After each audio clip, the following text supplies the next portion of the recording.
DJ Jageshwar परस्ती आंधा टोला।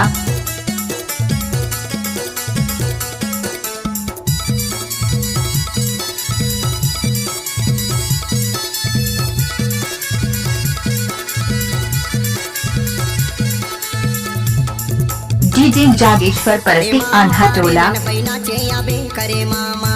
करे मामा रे नन बैना चे आबे करे मामा तरी मामा रे नन दवना चे आगू करे मामा तरी मामा रे नन दवना चे आगू करे मामा धक्तिन्ना मांदर बाजा हूँ धक्तिन्ना मांदर बाजा हूँ धक्तिन्ना मांदर बाजा हूँ मांदर बाजा के सुर ताल लगा हूँ वो ताल ला मिला हूँ डीजे जागेश्वर परस्ती आंधा टोला। चले आबे करे मामा रे नन बैना चे आबे करे मामा तरी मामा रे नन दवना चे आगू करे मामा तरी मामा रे नन दव चले आगू करे मामा। डीजे जागेश्वर परस्ती आंधा टोला।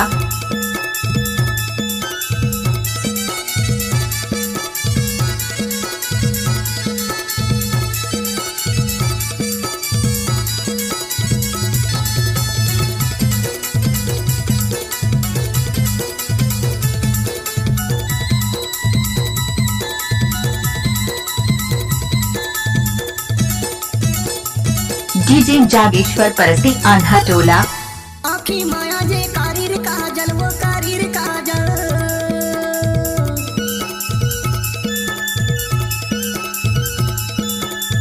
आखी माया जे कारीर काजल तहा डोला बे पाँव के पायल करे मामा रे नन बैना चे आबे करे मामा रे नन बैना चे आबे करे मामा तरी मामा रे नन दवना चे आगू करे मामा तरी मामा रे नन दव चले आगू करे मामा।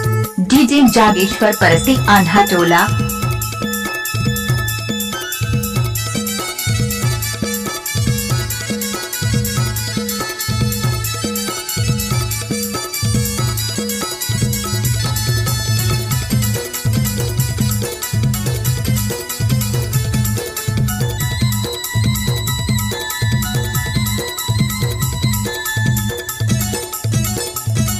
डीजे जागेश्वर परस्ती आंधा टोला।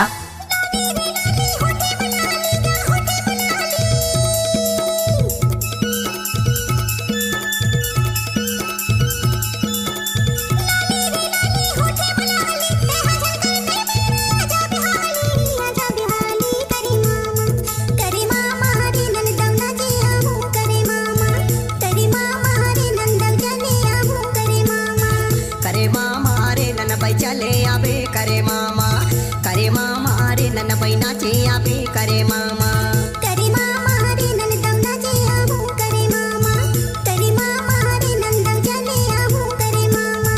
डीजे जागेश्वर परस्ती आंधा टोला। धक्तिन्ना मांदर बाजा हूँ